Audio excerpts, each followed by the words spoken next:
right, nice job. Good set. Let's do some social kick.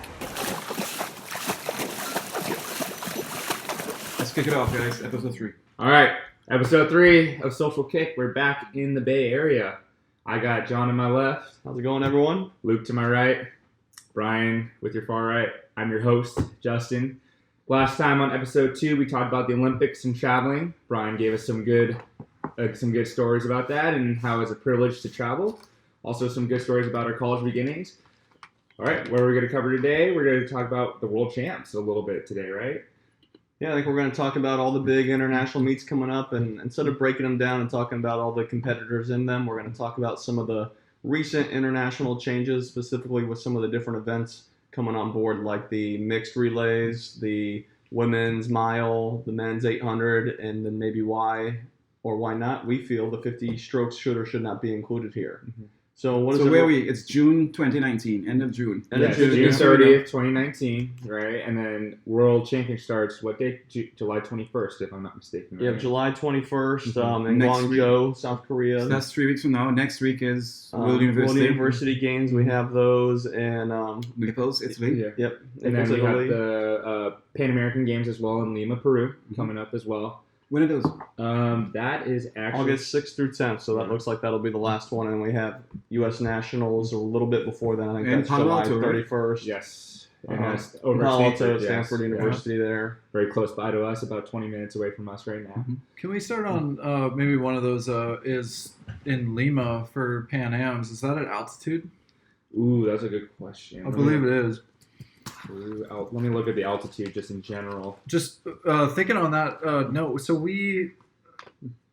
it's funny to me. So you have the Olympic Training Center in Colorado Springs. Right. And of course, notably, Missy Franklin, Amy Van Dyken, maybe the two first swimmers that come to mind that are from the state of Colorado, which to me is the altitude state. I know that there's other states or areas where there's altitude, but does it surprise you that there aren't more? First of all, comments on altitude competition, and secondly, there's not that many premier athletes that I can think of that come from living at altitude, training at altitude in their adolescence, and then ascend to. Right. I mean, there aren't even elite college programs in the state of Colorado, Right. which to me is very surprising considering the Olympic Training Center, etc., and all the benefits of altitude training. Why do you think that is? Are there that many benefits to altitude training? I think that could be a whole different debate, or a whole side debate on if it really is that much beneficial. It certainly provides a little bit more of a training stress. However, is that going to be more of a training stress than other variables that you could throw in there just as much? And is just going to the Olympic Training Center, because obviously you go to the training center and you hear about all these athletes coming off training camps and having great competitions. Is it the altitude there, or is it having everything convenient, completely focused training, everything under the same umbrella with all the experts in one category right there? Mm-hmm. I think those things outweigh anything that altitude provides, combined with the idea or the notion that there's not that many swimmers in these altitude areas training. Like you're talking about how many good swimmers have come from these places. I think just the amount of swimmers coming from those areas is already a little bit smaller. But I think the biggest thing is that altitude isn't the panacea everyone thinks it is for getting these great results. Isn't it also how fast you come down from altitude and how close to the performance, and they have debates about that delta? Yeah, I mean, there's tons of research on the perfect strategy, whether you do the train high, compete low, and how much that's going to improve and things like that. But I might have to brush up on the current research on this a little bit, but from everything I remember is that it's mixed at best if it really provides that much more benefit. Especially, it's just hard for them to isolate these variables because, like you said, you usually go to these training camps in altitude. You have all these great things working for you there, nutrition, biomechanics, all this stuff right under that roof. And then you go and do these big meets. Yeah, you're probably going to perform better, let alone the idea that you're just focused all in there. You're in kind of a training, perfect training environment with minimal distractions. So there's a lot of other things that are probably leading to these great performances. And the opposite, competing at altitude, right? That's what we were talking about for Lima, Peru, and was in the Mexico 68 games at altitude as well. And that was a big thing. And we had, if I remember, was it a pretty slow games? It was, and there are, I think, there's where is it? There's a competition around here, maybe in Nevada, where They do change the times based on the results because they do consider altitude giving you some sort of decrement. And I think we know, like I said, I didn't know we that. know altitude creates a Age. It's an extra stress, so it's going to slow you down. So I'm not saying Right. altitude training isn't harder or doesn't slow you down, but does it provide that extra benefit when you go to a different avenue is certainly debated in the scientific research. But yeah, it certainly slows you down because it is an extra stress. And like I said, I think there are places that do adjust accordingly. Whether Lima is going to do it, I'm not sure. But like you said, Mexico was a slow Olympics, and I think we've realized that's why. Did you find that altitude? To interject real quick, yes. So for Lima, it varies. So the main plaza where everyone kind of normally hangs out, that's about 154 meters or 505 feet, whereas I believe that is saying here the highest point is 1,312 feet or 400 meters. Okay. I didn't realize Lima was that far away. Okay, so non-issue. So there's like kind of a variance there. So Got it. Never mind. Well, it's a very hilly country, Yeah. and I've had competitions at altitude before. Well, the three of especially us- major competitions. Well, we have minor ones. The three of us. What do we do at altitude? What did Pan the three of- American Games I had at altitude in Guadalajara. Well, that's not as big as a Trans Tahoe relay. no, it's not. No, it's Well, not. I've No, never it's had true. an altitude race. It's true. so And I'm by not the way, gonna I would have talk. counted that minor. That's the only thing that slowed me down was the altitude. That's the only thing. whole It's relay. funny that you don't ever hear about Winter Olympic athletes talking about, oh man, we're going into an altitude. That's true. Well, Sean White never talks about so.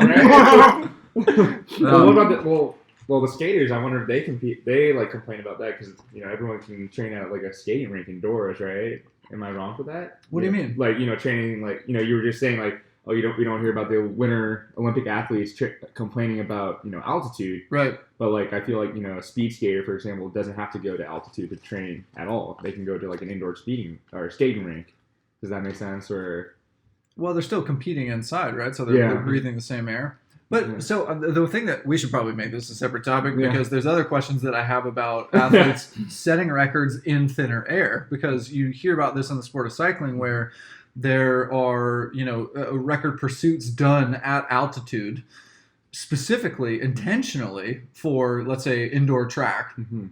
And but to be honest with you, I'm not really sure why, because my experience swimming at altitude, it's freaking hard, and everything, you just feel so lethargic, and quite honestly, the majority of the track athletes that I've interacted with have trained or slept at altitude and done base training or aerobic training at altitude, but then come down. Let's say that they slept at 5,000 to 6,000 feet. I don't know, 2,000 meters, and then they came down about halfway to do any type of speed work or race specific type of stuff, which to me is the big downside to any type of altitude training is. You feel so sluggish, and so it's base training is good, but race specificity, you lose some of the benefit of that. So yeah, I mean, if you want to get into it, like I said, race specificity, we know altitude's going to slow you down. It's going to be more stressful. Are we going to go as far to say that you're unable to train at those specific racing, stroke biomechanics and race paces that are going to actually deter performance when you come down to sea level? If you really want to get into, Rush-all theory and all that, where if you need to be training 100% at what racing environments and what racing situations you're at, if you're up under a ton of stress, you're going to be way off the times and the stroke rates and biomechanics that you're hoping to compete at. they still have sausage McGriddles at the Olympic Training Center. I don't know. McGriddles? They have it in the That's village. not really the ideal training They have it scenario. in the village, so- and so the longest line is McDonald's in the village. Or maybe it is because you Really? need to Oh, have yeah. a little bit of happiness. We know they While have you're soft, there. they have soft serve still. Yeah. No doubt about that. The line is long at the village, but it moves really quickly because it's all free. So you just That's true. Oh, Yeah. really? There you go. Well, I think we got a little off topic there. kind of. But nonetheless, do we want to dive into Yeah. maybe starting with the mixed relays and Yeah. what everyone thinks of this? Yeah, let's start with the mixed relay. So events-wise, let me pull up the event spread for mixed relays, right? We have the 4x100 medley mixed relays, right? Mm-hmm. Is there a freestyle mixed relay? Sorry, I haven't gone to the... Because these are all There There's is. a free relay. There There is. is, yeah. as well. Mm-hmm. I mean, what does everyone think? I know when it first came out, I think some swimming people thought it was a little hokey, a little, cheesy, summer leaguey. I've heard those terms thrown around, even though it's such a made-up word. I kind of still think it's cheesy. Yeah. Yeah. But it's one of those, I think. Why? Why do you guys think that? I think it's just I know hard to some- take it seriously. You know what I mean? What, mixed relays? Yeah, the mixed relay. Well, I think for the majority of the world, and this is honestly quite similar to non-Olympic events, at least historically, is that people don't treat them with the same seriousness. And I bet you could pull the international teams from the entire World Championships this summer, or if they're being competed, if that event exists in Pan Am's and the other international meets. Mhm. I would be willing to bet that 90% of the swimmers, that's not one of the events that they, that they set goals for in their mind, that they dream about, in their childhood or in their training.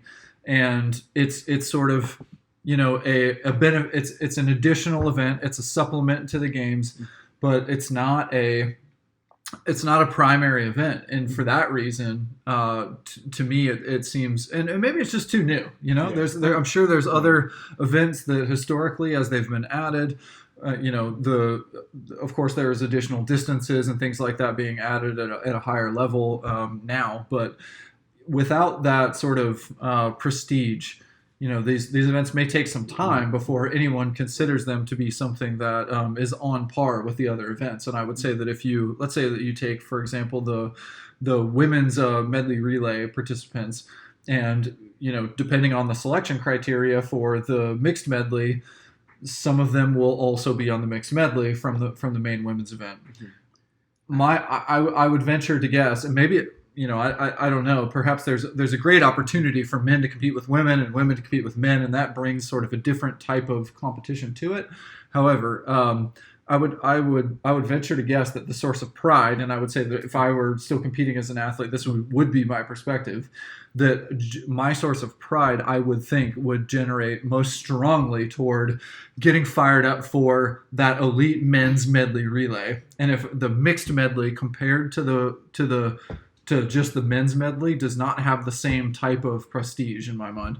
When I did mixed medley relays and masters competitions, I enjoyed it tremendously, and it brought me back to just the fun of the summer league racing, of having fun and doing relays for fun, and that made me really enjoy my racing, and I was not stressed. I just raced my butt off. And so that enjoyment came back to the essence of why I'm a swimmer. I enjoy that tremendously. So I think swimmers are enjoying that. And then as a spectator, it's a really interesting event, because 1 minute relay A is way far ahead, and all of a sudden way far behind. You can never tell what's going to happen until they touch the wall.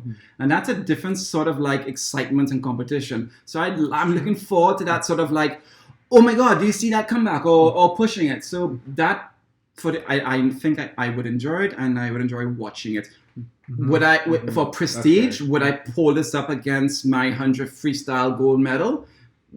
Probably not. No, not yet. I think it's too young for that. But to the core of what we do and what we watch, I'm looking forward to it. It does introduce a very different type of coaching, a different type of decision and strategy to the sport, which there's certainly a huge benefit to that. I think it must be fun to be a coach and to draft the positions up. Like who goes first, second, third, compared to the other teams. The strategy there. I think so. Because you're not just dealing with who is best at what stroke. It's what gender is best at this position. Right. That delta. What's going to maintain a lead, or what's going to lose a lead at that point. Or motivate the athlete in that relay position, because you end up always being an anchor because you are supremely motivated by that. Yeah, and I think what's interesting to me about the U.S. in particular, with having historically, at least in recent years, they've had Lily King swim the breaststroke, and you would think that percentage base wise difference between the slower events are going to have a larger variance between the male and female counterpart, and many nations choose to have a male breaststroker for that reason, because the slower the event, the larger the difference in total time gap, and therefore a bigger advantage to have a male swimmer swim the breaststroke leg. However, the U.S. doesn't employ that strategy, largely because Lily King is incredible and she makes up the difference. But that sort of strategy, I think, is again, it must be really fun to be a coach. You talk about the nations. This probably will introduce the options of having more nations compete for a medal. Because now nations only need to have two really good at each gender. Exactly. So and I that's think great. that's one of the huge things. I mean, you look at some countries like the Netherlands or these places that maybe they don't have four great Italy. in one specific sex. Yeah, Italy, They're gonna come maybe top even three now. China for Yeah. some. Well, the Dutch some of women. these- Are You wait till really- China Some of gets them are there. good, Yeah. sure, but it just opens up that door. So I think the prestige, like you guys said, may not be there for some of these ultra elite swimmers, but if it's a relay medal versus 7th place, obviously the medal is going to be what's going to motivate some of these teams. And the strategy, I do think, is interesting. Do you want to get out ahead, clean water? Do you want people trying to chase down other swimmers to try to get a wave effect? And then I think the more important thing, or the biggest thing, is this is exciting. Like he said, the racing element, what's fun for non-swim people to watch. Short races and relays. It's easy to follow. It's fun to follow. So I think that's going to bring more eyes to the sport of swimming, which already has a ton of events and it does really well at the Olympics. But I think this will only help. Yeah, I got a question. Maybe Luke, you know this. Are they taking down world records for these relays at all? The big meets. Yeah, there's world world records records on. Yeah, that's interesting. Yeah. Is this an only long course? Yeah, I know. Okay. Is it done in? Is it clans are doing it any other They have a short course distance? meters. I think it's a. Will short course yards are gonna have it? I haven't seen anything at yards, but there's not many international yards meets. So ISL.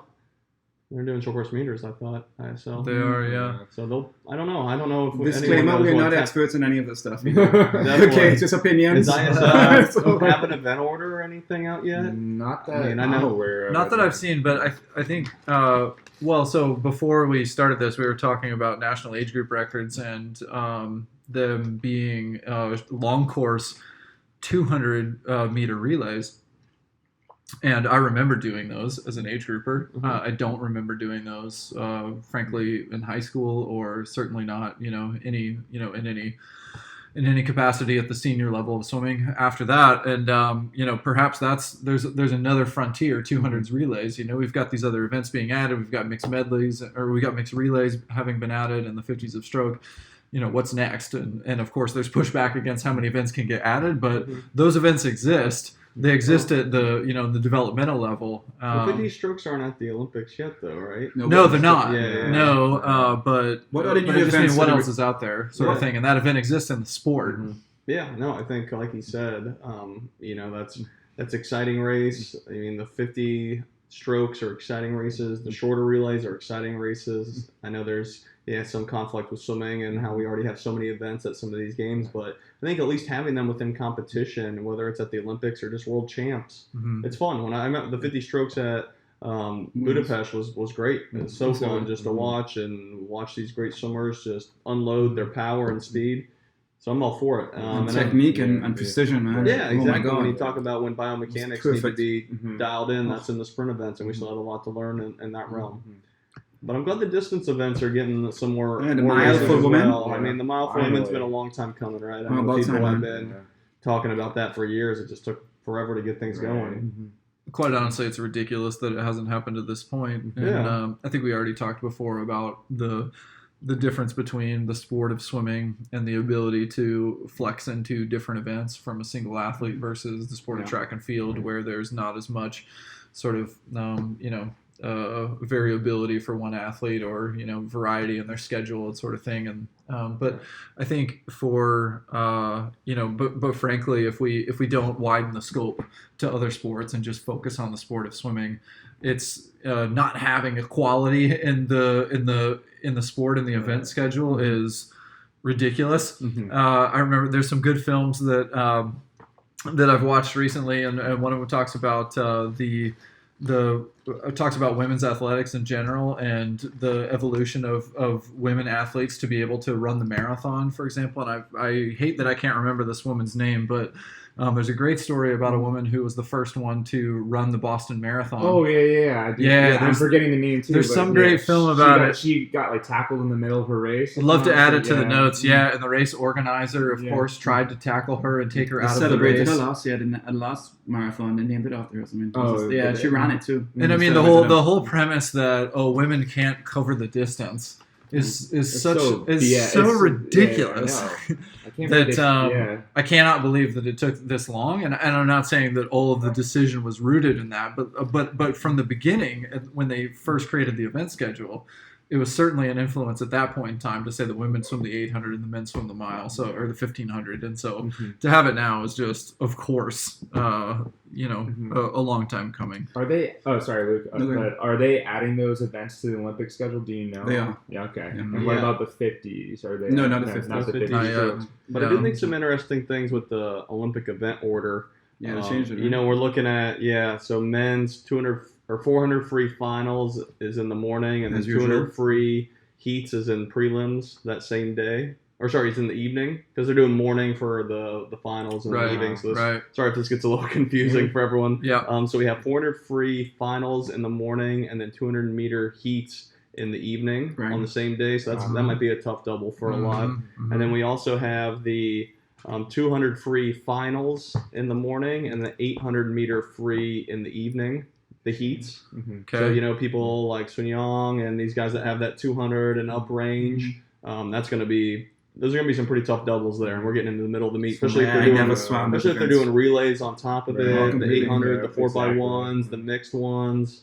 I never relied on We'll that see for what the happens. And country. Kayla Ledecky, obviously, I'm not sure if the women's is the exact same schedule. It is different, but I'm assuming there's similar overlaps on these races. It's going to be a brutal schedule. Mm-hmm. If you were an athlete, would you rather go fast in the morning to slow at night, meaning in terms of pace, do a 200 free in the morning and an 800 at night, or an 800 final in the morning and then be expected to step up and do 200 free prelims or 200 free semis at night? If I were guessing, it'd be the Give me the hardest latter one. would be harder. Yeah, give me the Going hardest fast. one first. Give me the hardest one first, because I think that if I swim well with the When you say hardest hardest, what do you mean? by distance, for me it was like if I had to swim the 800. So you'd rather go 800 first and then 200 later? Yeah, I'm the reverse. yeah. I'd rather go 200 first and then slow down the speed. Because I think there's more pressure with a prelim swim. At least for me, that's just coming from me. Because when you're in the final, you're in the final. So I think there's a little Okay. less I guess pressure. it depends where you're at. You're Yeah. Katie Ledecky expected to win, or Sure. someone like that, Absolutely. Mhm. And it will be interesting to see, Mhm. if she tries to pace, tries to just win. I mean, obviously, we don't want to speak for her, and Yeah. she's going to compete and do what she can. But if she has some takeaway wins on some of these, will she just take the gold and try to conserve? But we'll see. There might be some challenge coming up from the Chinese and the Australian women. So how do you think the prelims in the evening and finals in the morning, how does that affect the strategy of someone and how they race? Because based on your comments, it sounds like you feel like she might employ a different strategy based on how she approaches the final and how she approaches the preliminary swim versus how it might be if it was, as we're used to, prelims in the morning, finals at night.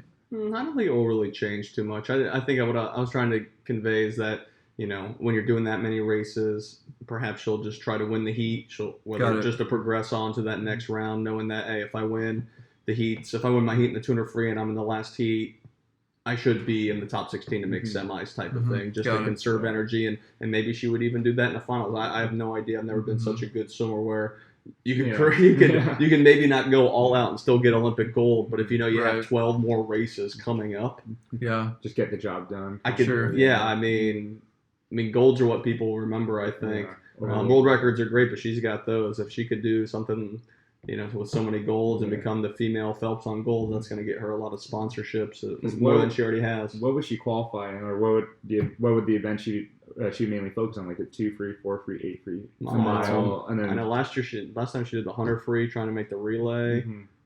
Seems like a bit of a Don't- stretch. Yeah, it is. How much energy do you think you saved by slowing down the last 25 of a 400? So you just went that's all a out good for 400, and you realize, okay, I'm now in. I'm just going to back it off now. The last 25. How much of an advantage that gives you? It gives you psychological advantage. You felt like you didn't go all the way, and the time you did, I could have finished harder. But physiologically, maybe I don't know. Like, it's interesting, right? Yeah, that is a 'Cause you great just, question. I mean, lactate kill levels and hydrogen ions won't build up as much. I think it depends. Are you say for the 400, for example, say the 375? Right. Are you at 100% dead there, and then you're cooling down? So this is where it gets tough to figure out. Or are you just kind of like going at 90 or 95 to do that last push at the end, and then you save from there. So I don't know if we'll At the really Olympics have in an the answer semis, you're at 100% until I don't know, until you know for sure you're in, or you probably go all the way in. None of us have been there, so there. Yeah, I don't know. I mean, I always went all out for 90 meters and 100 free, and then my body just backed off. You got it, exactly. So I think that would be the same. If you're at 100% at any point, your lactate's getting the highest, and another 25 cool is not going to make a difference. But if you're just cruising and able to maintain and keep things down low, then that will be much more. Better for energy conservation and rebounding for that next swim. Always going back to track and field, always impressed of how the 100-meter sprinters and 200-meter sprinters can conserve their energy round to round to round, because they had a lot of rounds in a short amount of time. You had to race 2 rounds in each session, if I believe. First round, second round, and then next night semis and finals in the same session. And they were very good at conserving energy in 100, and it's 9-10 seconds. But they were good at it, and with track it's different, right?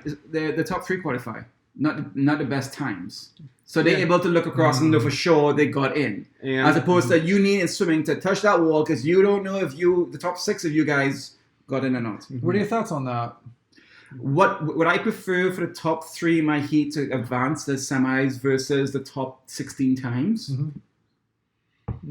Yeah, I think it's more fair for the top I don't 16 know. times because I want the fastest people in my heat. Yeah, but these guys back off. I don't know. I think it comes down to the whole, what's the right word? How the sports are so judgely based. In swimming, what do we care about? Times. It's all time. Track and field too. And track and field is time, but I think it is Only a little to bit a more certain race. distance. I think it's a little more race. Yeah, and only to certain. I'm surprised in certain track and field distances. there's not a difference between, let's say, distances from let's say above 400 meters and below 400 meters, because I would think that it would be time based, 400 meters and below, and then What do you above mean? that. If you, let's say, for the 100-meter track race. What is the difference between a men's, or it doesn't matter what gender, but like a 100-meter track race and a 50 or 100-meter freestyle in a pool? Generally speaking, you're looking at your competition, but it's about your individual effort. Absolutely. Certainly, there is a competition aspect to it. Of course, we've seen Usain Bolt look left and right when he's racing. You can't say the same about a 50-meter freestyler. You probably could about a 100-meter, but unlikely that it's going to affect their effort. So my point is, if there is at a point in which the race sort of dictates your strategy versus your individual effort being unchanged, let's say, by the competition, I would argue that in track and field, above 400 meters, there may be some. And I'm not a track expert, but I would think that there's some threshold there where at some point it becomes about racing your competition, about how fast you go out, about how slow you go out. By and large, that's why they have rabbits. By and large, in the sport of swimming, it's individual, and you're going to pace your race exactly as you planned, not affected by what your competition is doing. And in track, there's 2 differences between that. And in swimming, there is a difference between that. I don't know which distance it is, but I'd probably say that it's somewhere around 200. You could make an argument, but 400 meters definitely, and up. Your race strategy or your performance in your race can be affected by what your competition is doing, and I would think that it would make sense to have a separation between those 2. And swimming could adopt what track does in, say, the distance events, and vice versa, that track and field could adopt what swimming does in the shorter events. Well, 2 things. It's not just the distance, but it's the time they spend racing. So their shorter events only last a quarter. Their events last a quarter of the time that we have, 9 right? seconds, right? I mean, So in 9 seconds, that's how long your race is for. Right, so 100-meter freestyle is most similar to a 400. Excuse me, 100 meter, right. Yeah. 400. Yeah, So I just I'm so sunburned because I just came back from the Prefontaine Classic at Stanford University. I got to sit 10 meters from the track. Wow. It was, and I saw the world's top. It was a Diamond League event for track and field. Who was there? Everybody I know was there. Who was there? Christian Coleman, Justin Gatlin for the men's 100, the women's Elaine Thompson, Shelly Ann Fraser Price, Casper Samoya for the 800. the world's best were there. The mile, which is the marquee event at that particular event, was last. It's called the Bowerman Mile because I think he was the coach of Steve Prefontaine. Mm-hmm. All the finalists went under 4 minutes. Went 3:50. The 800, they went. I mean, these guys were flying, and we had a number of world best times this year. Christian Coleman went 9.81. Wow. I mean, fastest time in the world this year. Whoa. Oh yeah, it was incredible. The pole vaulters are right in front of me, going almost 20 feet. The high jumpers are going over 2 meters. All world leading times. Wow. And it was fascinating to be at my first high level track and field meet outside of the Olympic Games to see how this was run. I kept comparing it to the Santa Clara Grand Prix, right? And how they run that that event. It was extremely interesting for somebody who's not an expert in track. One thing I didn't see multiple stars. I didn't see multiple events by stars. So Coleman didn't run, or Elaine Thompson didn't run 100 and a 200 in the same evening. And also was interesting that they just had finals of each. They just rented finals. There's no B final, A final, right? Like we have in swimming at our Grand Prix meets. Yeah. And they kept, so every single time you looked at the field, there was a field of world record holders and Olympic champions and world junior champions, and that was fascinating, all well known. I mean, that's probably what the ISL is trying to go for. I doubt they'll have a B and A final. They're trying to put that. But if your comparison, you're right. Yeah, that's fair. Your topic, where I came to this kid, is that it was very obvious that they could hear us, and they were racing against each other at all times. In fact, a number of them in the interviews afterwards says, well, it was a crowd that really got me going to the end, or I saw that person fall, or that person came up to me, and I was watching how these guys were racing, and there were tons of rabbits in the field, like helping them pace themselves. So they weren't pacing themselves; they needed a pacer for them. I always thought maybe it was an aerodynamic thing. But did you find that was at a particular distance? Those comments were made at a distance above 400 meters? Totally. The 100 and 200 folks, they just went head downs and went for it. Yeah. I never raced it. I don't know, and forgive my ignorance, but they just went head downs and went for it. But the pole vaulters, they wanted energy from the crowd. And they were looking to see what the other person did, and they were matching their next pole vault to the one who's before. And definitely in the steeplechase and the 3K and the 2 mile stuff for sure. But hella interesting, hella exciting, and expensive to attend. Hella, bro. We say hella because we're in California. I'm a chameleon. But also very expensive to attend. Standing room only, $50 a ticket. Wow. Standing room. You know how much Nationals is at Stanford? I think it's $45 a night. Really? But for any seat. What about I'm not sure how the standing room only. My buddy who had seats, $160. Wow. Yeah. For the Grand Prix, that's Olympic prices. Good for them. How much would they charge for that? Like the Grand Prix prices at like Santa Clara? No, that's cheap. $15. I think I only paid like 10, 15. And I'm seeing Phelps and Lockie probably people would go to that. Yeah, I know, right? It was pretty empty. So the last time Nationals was at Stanford, they ended up having to run 2 pools, right? Yeah. I believe that was the last time I was there. 2011. Yeah, I remember that. Yeah. So are they going to be in that predicament again? Potentially. I mean, the nice thing, the nice thing about the Stanford pools, they have 2 long course pools for those who've never been there. Yeah. But then they have that short course yard pool or the short course meter pool, and the diving well goes short course meters as well. And the stands they can build. But the downside of that is there's different depths of the pool, and one pool is faster than another. Right, exactly. So they always hold finals. There's a shallow pool and a deeper pool. Yeah. The diving tank. There's like Avery and Velarde or whatever it's called. And they'll put up stands on one side, probably like last time. I mean, that's one drawback I think at Stanford. It's just, like you said, the fans at these competitions really get the athletes going. They, like a lot of swimming venues, they'll just have fans on one side. Well, I mean, we were at Stanford, and it was a pretty small track. There were fans all around. It was loud. It was exciting. You're right up at the athletes. You're high-fiving them. It was the best environment to take my son to. How long was it? 2.5 hours. It's pretty long. And probably about 12 events. Yeah. And all sorts of events. And I always love about track and field that the pole vault's going on while the steeplechase is running around. Well, that's where swimming runs into, I think, so many troubles. Yeah. Because you watch I'll even watch some of the European competitions on the Olympic channel, and man, in between events, and then they do trophies. There's no medal ceremony or anything. It's just like 15, 20 minutes a game, and it's good for someone like Michael Andrew, who's doing 5 races, but as a spectator, Man, I even have a tough time, and I love swimming. Yeah. Mhm. You know, it's just Do you think it would be cool if at, let's say, the World Aquatics Championships, they had, a water Fly over polo starts? match going on in Oh. one pool, and they had synchro with all their music going on in another pool, I and then you Or always had diving or something. you had yeah. the prelims and semifinals of the women's 200 free going on and the long course pool. It's one thing I Hey. never understand. I'm sorry, I swam in Canada and I swam internationally. Why did they have diving at a swim meet in some they place? should have it in That's- between events. That would be much more entertaining. Yeah. for Please, fans. no offense to hockey players or to figure skating, but imagine in the middle of a hockey game, figure skating happened. Sure. Have you ever seen the? Blades of Glory. Ah, Iron Lotus. The Goon. Sorry, My favorite hockey movie. Favorite hockey movie? Yeah. Oh, The Miracle. Oh, Miracle. Slapshot. Yeah. I don't have one. I think I'll go with the Goon. Oh, Mighty Ducks. Yeah, the Goon is pretty good. Ah, Mighty Mighty Ducks. Ducks is pretty good. Mighty Ducks is Trinidad's good. in it. Yeah, Flying Mighty Big, Ducks. Flying Big. Trinidad is I don't in it. remember a We lot played about Mighty Trinidad. Ducks, though. And they- Mighty they- Ducks. Mighty Ducks 2.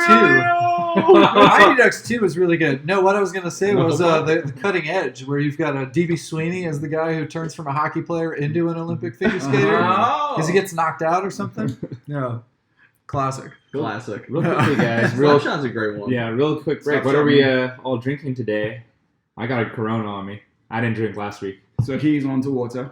Well, I'm a Budweiser guy in Bud general, heavy. but From the south. yeah, so I picked up a Sculpin IPA. We got a Modern Times again from San Diego. Hazy IPA.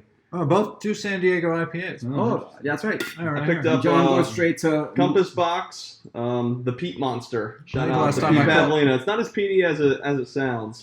I'm really enjoying it. If you like blended scotches, I think it's a nice tomorrow's ease a into Monday. peats. We have work. You gotta show the label.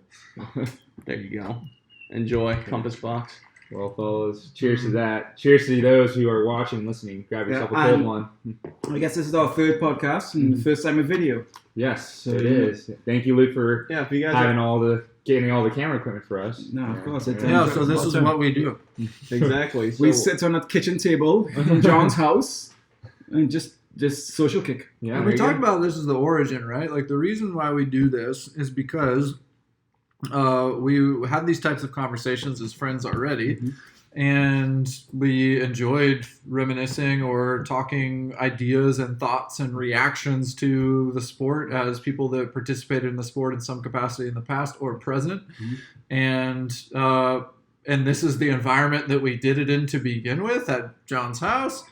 And so we decided to just record it. So And I think it's 4 different perspectives as well. Yes. Yeah. You know, the Absolutely. experiences and stuff. And Very, very we different kind of like each other. We kind of get along well, so sometimes. a little bit. You know? I had to get along with him. He's my boss. Exactly. That's how we like to do it. not in this environment. He's my PT and I disobeyed his rules today. So he still likes me. Mhm. But no, I think moving forward, we'll just keep having these conversations. We're not going to be your news outlet or the talking about current events. There's plenty of other quicker resources for that. But if you enjoy deep diving with swimming and going into some conversations, then we'll be here trying to get a weekly podcast out for you guys. Yeah, definitely. So tune on in. We're trying to pump one out every single week, but we'll do our best. We've met a lot of people. We've been with some of many meters. And yeah, we just want to share some of our experiences with you. With just our opinions and our thoughts, our feelings. Yeah, so we started off today talking about the fact that there's this is a fun Look stuff. who's here. Look what we got. Our first guest! Our first guest! Yay! Take a seat. This is Introduce yourself. Who are This you? is Katie Nelson. Hi everyone. San Jose State alumni, self-proclaimed worst Division I butterflyer of all time. 100 backstroke, 200 backstroke, who even splits a 200 backstroke. That's not that uncommon, though. Well, for me it is. Well, Hi, Katie. We were all true. Have you ever negative splitted a race? Yes, I have. Okay, often or No, On purpose. Oh, she's thanks for gone. stopping by, Katie. Bye. no, I grew up on Josh Davis swims. Okay. Oh, Josh He would Davis. even split the 100, right? Fry and die. Oh, And die a little bit, but of course hold it together and be the American record holder in the 200 free Respect to and Master all this stuff. Summertime. But yeah, that was the kind of strategy that I grew up on and the one that I like to employ. So definitely not a big back halfer. Best back half that I ever saw. 25 free. My first nationals, which was 2003, I think. Yeah, in Indianapolis, and I watched Cleet Keller go 400 free, and he negative split by 3 seconds, 200 and 200, and Sounds like Eric Venskin race. it was incredible. I think he ended up going, high 340s, but. In like a prelim swim, it wasn't the final race, but I was amazed because he was so far behind on the way out, and then negative split like crazy to come back. So it was 340. High 340s. Oh, okay, good. That's I don't think that's right. So that same day that we talked about our favorite races we saw, and I mentioned Ian Thorpe 400 free at Sydney Olympics running 340. Cleet Some Keller people was don't in know that. who Ian Thorpe is. You need Yeah. to explain Yeah. that. As he found out at then- Core in Santa Clara. It's true. But Cleet was in that race, and so was Chad Carvin. Who's that? Chad Carvin, Now you're getting Cleet past Justin's Keller, knowledge. Massa Rossellini, Emilia Brambilla. Anyway, I happened to see that race that day. California. Yeah, I think he is. But Should be a who's that? Chad yeah, Carvin? Yeah, Carvin. Yeah, man, a legend. Anyway, so yeah, Cleet was in that. I was like, wow, he didn't realize he was that in 2000. Cletus, One legend. funny guy. Mm-hmm. Yeah. Great swimmer. Mhm. All right. Okay. Well, anyone else have anything else to add here? I think, Brian, if we have enough time, you wanted to talk about the Auburn puke set a little bit, about your experience with that? Or do you want to save that for another time? Or we want to say that for another time? B-roll it? Because we didn't really talk too much about those. B-roll. B-roll it. All right, let's. B-roll it then, okay? Catch us on the B-roll. Episode 3. Okay. Peace out. Right. Okay, so my question is, this is a little pickup scene that we're doing, and we realized that you guys were so dying to hear from us, we had to do some more, right? B-roll. No, it's of the 3 games we started off talking about that's coming up in the next 6 weeks. So World University Games, Pan Am Games, and World Championships. The answer is pretty obvious to all 4 of us here, but only 2 of us have been to only one of us has been to 2 of these games. Brian, what meet would you have loved to have swum at, and which meet of those 3 you think you would have had the most fun at? So which meet would you have trained your butt off and you really wish you were on, and which meet do you think you would have had the most fun at? Now think about World University Games, it's an all-sport game, and it's all of a certain level of athlete and level of age, right? World Championships, it's all the aquatic events. Right, so all four Yeah, I think it's Right. swimming, Artistic. Now they have And then- high diving. And Pan Am Games is all of the events, all ages, however, just the Americas. So each of them are very particular sort of environments for you of an athlete to take part in, and each village is different. Brian, you've been to Pan Am Games and World University Games. I'll be interested in know. Obviously, I think we all wish to have qualified for World Champs and gone to World Champs. That's because of the notoriety of it to be a World it's a champion, bigger- right? bigger So name. there's no doubt about that. But for somebody who's been to 2 of them, which one do you think you guys would have most fun at? Because at the end of the day, I'm in this because I enjoy talking about it, I enjoy training it, I enjoy racing, I enjoy winning. What do you think? Ooh, for me at least, I'll go first. World Yep. University Games. It's just a draw, bringing different people from around the world from their college. Also, there's international students going to America. I think that'd be really fun just to see that. Is But it I- all college students? Oh, that is. Yes. So- it's if you have enrolled in. necessarily. It's all Not if you necessarily. Right, enrolled I in forgot about university. I'm sorry. To I know. shut the flow. I just remembered this story because I was teammates with Jasmine Toski, and I remember when she went to the World University Games, she came back. How old was she? We were both freshmen in college. maybe Oh, she wasn't sophomores. No, because Yeah. you could be enrolled, Yeah. Yep. so you could be high school. And I remember she came back, and I was like, "Oh yeah, how's World U Games?" And she's like, "Well, I think it was Russia. They brought their World Championship team actually instead, so that wasn't quite fair." But I mean, yeah. So okay, so you think World University Games have been a great fun event, and you would with fun comes competition doing well, I think. But Yeah. John, what do you think? I mean, the Pan Am Games.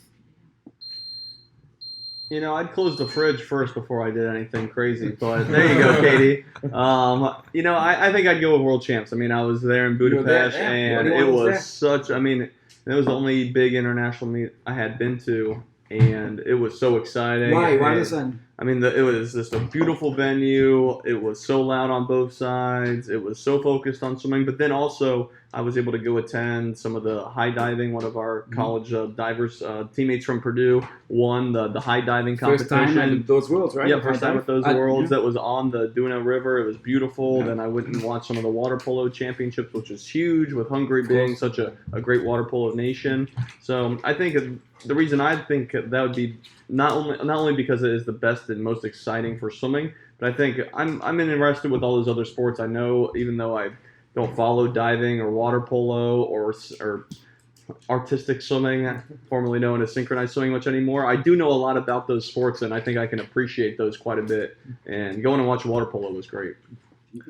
Well, it depends on the year, right? Because some years at least this flip flopped in the past, and I don't know if it still flip flops, but I would always say that you want to be on the most senior team. Mm-hmm. And there were years in which the World University Games flipped with the Pan American Games, and that was a primary team. Mm-hmm. So it went Worlds, WUGS, Pan Ams.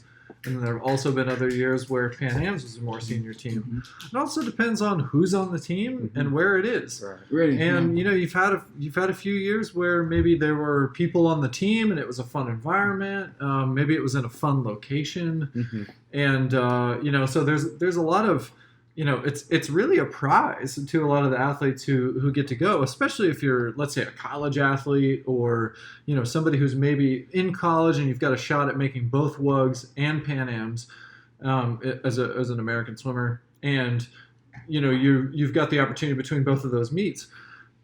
It could be that you want to go to Pan Ams because Pan Ams are in Puerto Rico or somewhere tropical, and you don't want to go to WUGS because it's somewhere maybe less desirable. That relates to the last podcast about the Olympics and when Olympics are. As a swimmer, do you care where the Olympics are hosted? We talked about that at length. I would but say you've segued in pretty well to it right now. In a way, yes. I mean, and even in those events, the time that they occur in the calendar is different too. So maybe if you make the Pan Am's team, you get 3 extra weeks of summer. Like, this kind of stuff matters, and but I would say that I would always default to what's the most senior team, and that you would enjoy or you would want, like that I would want to be on. Yeah, I would want to be on. If you were find a team that's enjoyable, Brian, what would or experience be? that you enjoyed? Which experience did you enjoy more? Well, I think all of the travel teams have an enjoyment to them. Mm-hmm. There's a different type of enjoyment to them. And again, I've never been on the long course worlds team or the Olympic team, but I would venture to say that, like, when you're on a national team, you're on a national team, and it's really cool to be around to wear the USA gear or another nation or whatever, and be on a team with other people who are that you don't train with on a daily basis and represent your country. Mm-hmm. And when you do those things, to me, that applies to all of the different travel teams that I was privy to be a part of, and I would think that a lot of people feel the same. Now, there's different gravity to different levels of, the games or world championships or whatever, but that you have a camaraderie wherever you go. Big time. You get to meet other athletes from other nations, whatever meet that you're in. That's true. There's fun to that, whichever level it's at, whether it's WUGS, Pan Ams, or Pan Pacs, or Worlds, or Trans Tahoe, swimming across the lake. Maybe fewer drinks consumed during the actual competition. And by maybe, I mean definitely. Definitely. A lot. But yeah, it's they're different, but they're all fun. Yeah. How about you, Luke? What do you think? I been to watch a couple Olympic Games, and what I enjoyed about watching the Olympic Games was seeing the multidisciplinary events and being around the athletes from around the world. So I think I would enjoy a huge global presence of athletes around me. Therefore takes away Pan Am Games, I guess, and that brings Worlds and World Universities. And I think I would really enjoy the multidisciplinary aspect of it and learning new aspects. I think I'd enjoy World University Games. It would be like my little sort of mini Olympics. My brother had the opportunity to go as well in Fukuoka in whatever year that was. And he talks highly about that. It's almost like a little mini village in Olympic Games where you all are on the same par of level of capability, because you're in the early 20s, late teens. And so you can do fairly well, and you're among new nations you haven't been with before, and next thing you know, you're hanging out with the top water polo player from the Seychelles or something. I don't know. I think that's attractive to me, and I would be attracted to that, and I probably would enjoy if I had the chance with all three. Yeah, I mean, I don't know. I'm intrigued to hear those things because I think, every swimmer wants to be at the top level. Oh, I'd want to and be at Worlds. and be at the senior, Yeah, right? yeah. And as a competitor and swimmer, are you really going to be able to go to many other competitions and appreciate that? I'm not sure. I would venture to Correct, say yeah. probably Correct. not when you're an actual athlete. Correct. I don't know. I mean, I'd dream to go to World Champs. I'd Yeah, love yeah. to go to World Champs, but I'll be most nervous to be there because of the level of swimming I was at when I was on the cusp of making it. But would you ever plan a trip to go to the World University Games in another country? Mm-mm. To No. watch, that is? No. Yeah. And would you go to the Pan American Games? If they were in your home city, yeah. If they were in your home country, or let's say if they were in your home country, Right. you might. Of course. If they were in Trinidad, you probably Of would. course. Yeah. But if They they're were in in the Iowa, U.S. and yeah. let's say that they're on the other side of the country, are you actually going to go to the Pan American Games? Probably not. If it's the Olympics, maybe a slightly different story. Probably you'll try. But yeah, you're right. There's a unique experience that comes from just being a participant in it, and Being in the village in the village room. Hey, Olympics, LA. Was that 2024? 28. 28. 28. You going? Maybe. We'll see. You going? Absolutely, absolutely. My son will be 18. Taking him. You going? I would very much like to go to an American Olympics. There you go. Yeah. Nell Dog in the Again. back raising her You didn't hand. even You say want that. to go? Again. Party. Again. Party in LA. Yeah, man, that'd be great. Yeah. All right. Well, I think that's it for now, guys. Yeah, that's it for the B-roll. Catch us on the flip side, episode 3. I'm Justin. John. Luke. Brian. Cheers to y'all. Have a good weekend, guys. Hope you enjoy it. Bye.